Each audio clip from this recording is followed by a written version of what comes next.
Hi, my name is Samantha. I'm going to introduce you to the Garmin Basecamp app. Basecamp is an application associated with Garmin GPS devices to create roadbooks and share them with your fellow travelers. In this second tutorial, we will see how to create a personalized route. To do this, you must create a new list. A list corresponds to a route in Basecamp.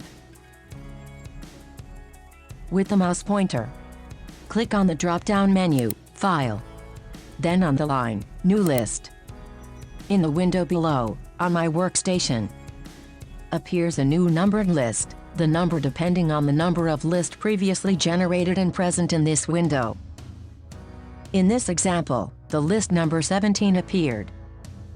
I advise you to rename the list, related to the route you are going to create. In our example, we will name it Gorge du Verdon. It is a good idea to create folders to organize the lists by subject. File drop-down menu, then Line, New List folder. You can also resize the window vertically.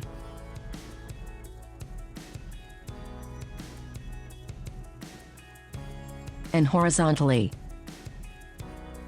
So we created a list, Gorge du Verdon. To start plotting the route, you need to move the mouse pointer over the toolbar. Section, Creation Tools. Icon, Create Route.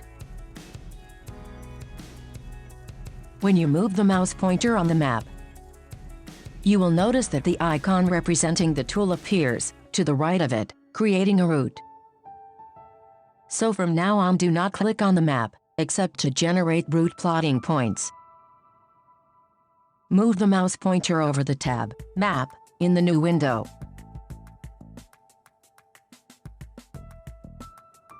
Select the latest version of the City Navigator Europe map. Now select the toothed wheel to the right of the motorcycle icon. You have the Preferences window, seen in Tutorial 1. Close this window, as well as the next one, which was not useful for personalized itineraries. We now need to position the mouse pointer at the starting point of our route.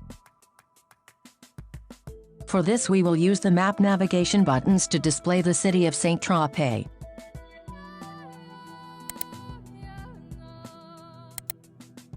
To zoom in on the map, I position the mouse pointer in the desired location, and I use the zoom function on the trackpad. By clicking here, for example, on the beach route, we defined the starting point of the route.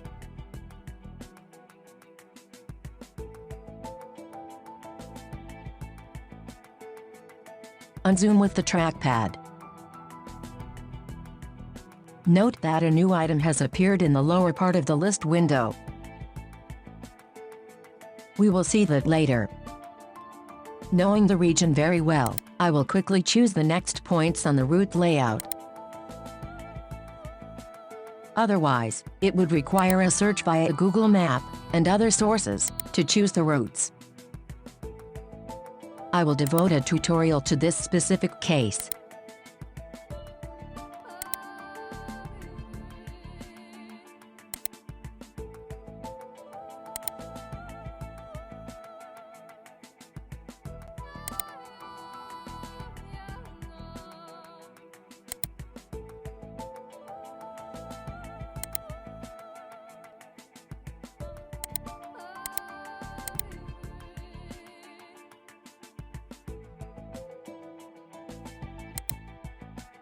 To end the route, select the hand icon in the toolbar, Map Tools section. I specify that the color of the track points is black by default. You can change it. For that, you have to make a double click on the new element seen previously. We will name it Under List. In the window, right-click on any line. A context menu appears. Click on Obtain Information. In the second window, if the General tab is selected, you can change the symbol's contrast color. by clicking on Choose.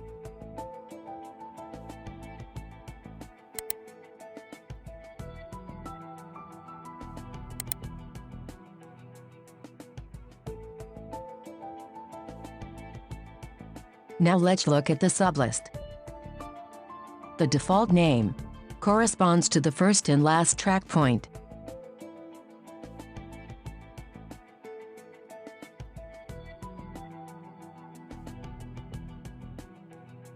Why it is wise to rename it. For example, by making a copy-paste of the name of the associated list.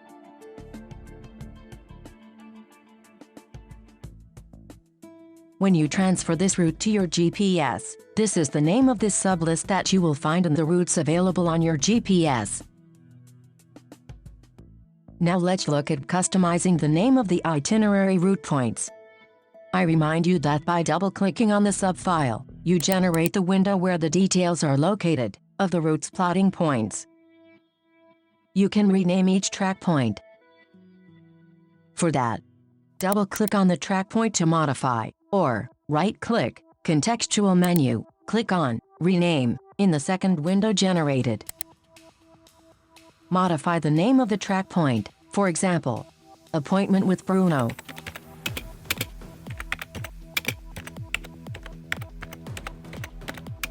And press the Enter key. If you have a Bluetooth communication system on your helmet, the GPS will announce you Appointment with Bruno at this point of the route. I must admit that it does not work every time, even if it is validated in Basecamp. When transferring the route on the GPS, a Zumo 595 in my case, the change of name of the track point is not accepted. It keeps its original name. At the moment, I do not have a 100% valid procedure available to you.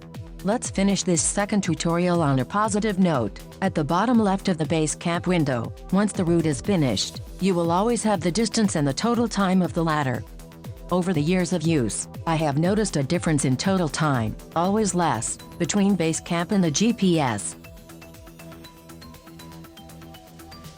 Here, this second tutorial is finished. We will see in the next, among other things, how to control the positioning of all the route plotting points. This may seem tedious at the beginning of the use of Basecamp, but with training, zooming in, zooming out, using the map navigation buttons, it's pretty quick. If you have any questions, feel free to ask them in the comments. Thank you for your attention.